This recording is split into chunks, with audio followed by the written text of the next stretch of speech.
Ooh, sorry. I got 3 fires going. One there. Oops. That's that one. That one out there.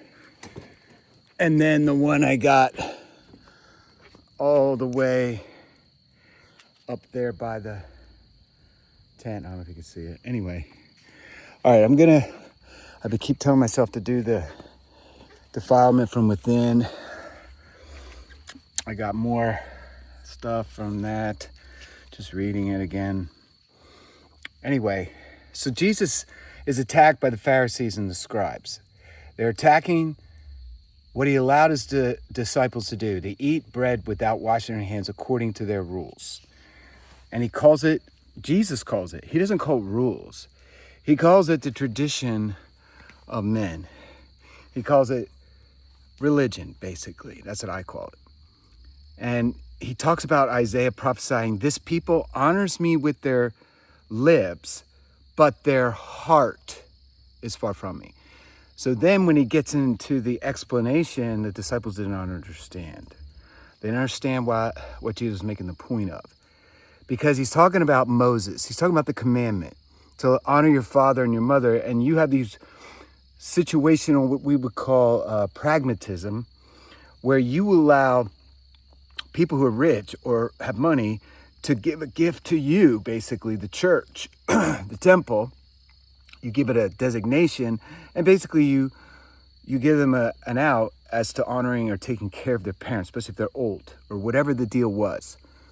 And then after he makes that point, he calls the multitude to himself, and he says, hear me. Now this is where you got to understand, the multitudes come, but does everybody understand what he's going to say?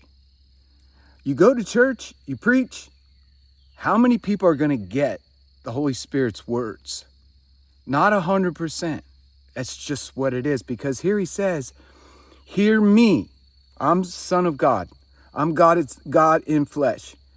And understand, there is nothing that enters a man from outside which can defile him. So this is where Peter, later on after Pentecost, he's told to eat all these unclean things. And he says, don't call unclean what I've called clean. And that was tied to Cornelius' house, a Roman centurion, a Gentile. He has a dream. The two connect. They get the Holy Spirit, evidence of tongues, speaking in different languages. Everybody in the house got it. Just like in the first Pentecost, upper room, everyone got it. But it's only those gathered with a focus on Jesus and the message of the gospel and fulfillment of Torah and all that. He says, it's the things that come out of him. So here's where I want to get into the main point. So you poop, you pee. Food goes in and it comes out. So he's not talking about physical things. He's talking about emotional things, thoughts, attitudes, religious ideas, like they made all these rules and they put the people under the pressure of these rules. That's what he's going to get into. And so he enters a house away from the crowd, and his disciples asked him concerning the parable, and he said to them, are you thus without understanding? Don't you understand what I'm doing? It's spiritual. Do you not perceive that whatever enters a man from the outside cannot defile him spiritually?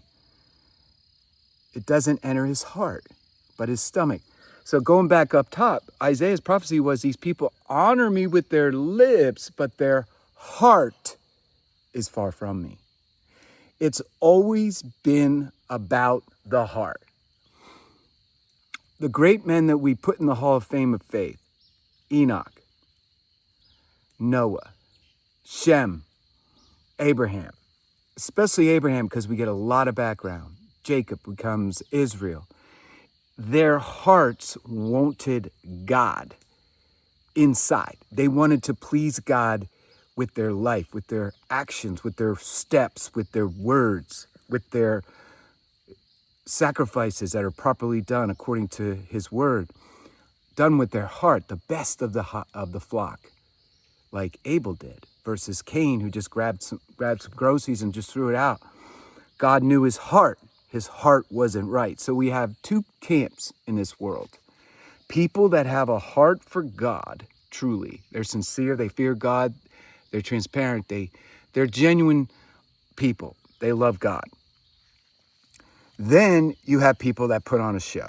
And that's what the scribes and the Pharisees, and that's who attacked Jesus after he fed 5,000 people, walked on water, calmed the sea, healed everybody, cast out all the demons. None of that mattered. None of it. All that mattered was that he broke a couple rules that they had set up to maintain control. And the people were sick, they were demon-possessed, they didn't know the word, they didn't understand Torah because they had done a terrible job of taking care of God's flock. And he says, things that go in your body, your stomach, they're eliminated. And he says, thus purifying all food. So once it's in, it's out, it's over. He said, but what comes out of the man defiles a man. So it's not his bathroom experiences. From within, it's inside. That's what this whole thing's about. Christianity, being born again, walking in the truth, loving God, being filled with the Spirit, obedience from the heart. It's from within you. Now listen to this. Out of the heart, men proceed. Like words are coming out of me. That comes out of my heart, not my stomach, not my brain. It's coming out of my heart to explain what Jesus is trying to get the people to understand. And he's now describing actions that people do. Out of the heart come evil thoughts. So I have on my website a whole section on thoughts. Where do they come from? They come from the outside, but they come from the flesh as well. People can lie to you and you cannot believe it. People can gossip to you and tell them to stop.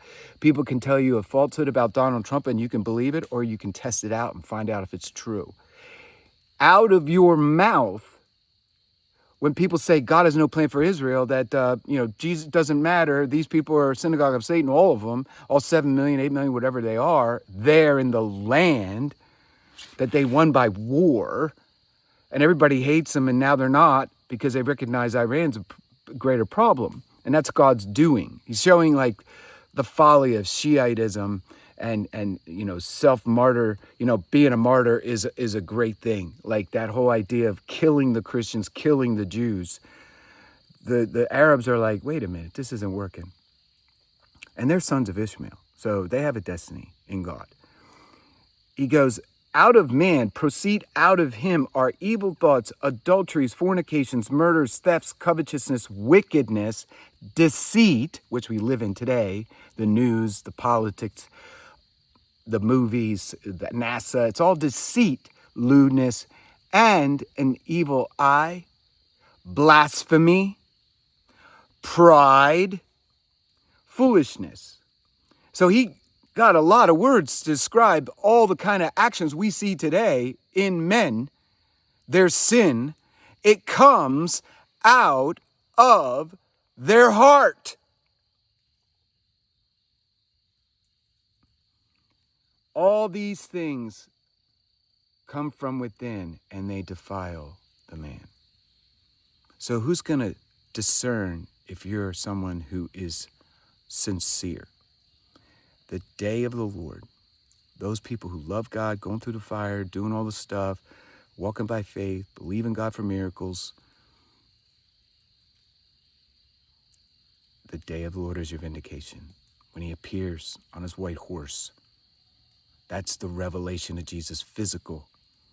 That's what is going to truly validate people who are not defiled from within. May God bless his word.